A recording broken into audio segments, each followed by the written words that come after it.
अभी की बात कीजिए, हमने कल किसने देखा है? तरीके से सर लगातार अभी महंगाई बढ़ रही है तो क्यों मतलब इस तरीके की गवर्नमेंट लगातार गवर्नमेंट इन्फ्लेशन। कंट्रोल नहीं कर रही है।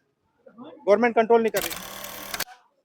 जितना मतलब कि अभी तक तो बैकलॉग ही खत्म नहीं कर पा रही सरकार, और कह रही है कि हम चौथे नंबर की अर्थव्यवस्था बन गए।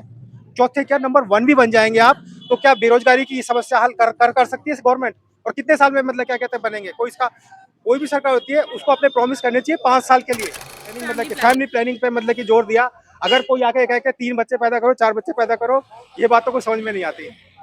और दूसरी तरफ वही पार्टी कहती है कि जनसंख्या प्रॉब्लम है। जनसंख्या आपकी इनकम टैक्स मतलब कि जो पे नहीं करता, कोई ऐसा आदमी नहीं है जो कि मतलब कि टैक्स पेयर्स नहीं है।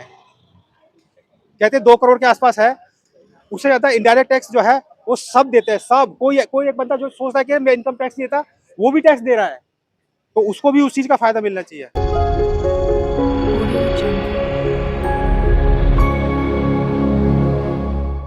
सर लगातार अभी महंगाई बढ़ रही है तो क्यों मतलब इस तरीके की गवर्नमेंट लगातार गवर्नमेंट इन्फ्लेशन। कंट्रोल नहीं कर रही है। गवर्नमेंट कंट्रोल नहीं कर रही है। हमारे देश की व्यवस्था चौथी की जगह पे अगर पहली भी हो जाएगी तो क्या हो जाएगा?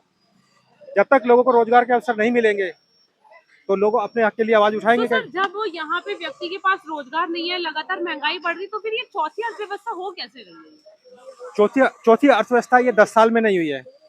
ये 1947 से लेकर अब तक सतत कॉन्टिन्यूस एफर्ट है, मतलब क्या कहते हैं, जी। और पूरे देश के एफर्ट है। कोई मतलब कि एक सिंगल मंत्री या सिंगल सरकार ये नहीं कह सकती कि ये हमने किया है। अगर आप उठा के देखें 10 साल का, केवल 10 साल का, तो 10 साल हटा के भारत की अर्थव्यवस्था कहाँ से कहाँ पहुंची है, इस पर लोगों को जानकारी देने की आवश्यकता है।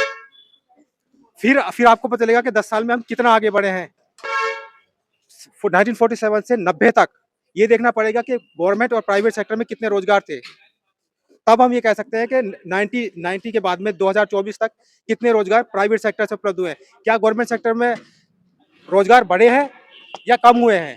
कोई भी सरकार, मतलब कि केंद्र की सरकार हो, वो जब तक गवर्नमेंट सेक्टर को प्रोत्साहित नहीं करेगी, क्या कहते हैं, तब तक मतलब कि रोजगार के अवसर नहीं तो बढ़ेगा। सरकारी भर्तियां निकल क्यों नहीं रही। की संख्या, लाखों की संख्या में पद खाली है। गवर्नमेंट की इंटेंशन होनी चाहिए कि उनको फिल करे। क्यों नहीं 10 साल में मतलब कि वो फिल किए गए अभी तक?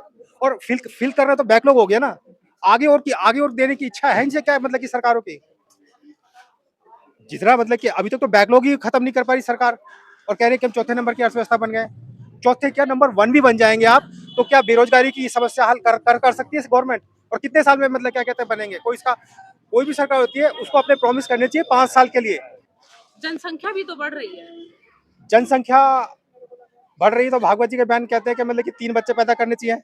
अब ऐसी ऐसी मतलब कि क्या कहते हैं, गंभीर बात पे मतलब क्या कहते हैं, हमने इतने सालों तक प्लानिंग प्लानिंग मतलब फैमिली कि प्लानिंग। फैमिली प्लानिंग पे मतलब कि जोर दिया। अगर कोई आके कहे कि 3 बच्चे पैदा करो, 4 बच्चे पैदा करो, ये बात तो कोई समझ में नहीं आती। और दूसरी तरफ वही पार्टी कहती है कि जनसंख्या प्रॉब्लम है। जनसंख्या आपकी ताकत है या कमजोरी है, ये सरकार लोगों से स्पष्ट करे।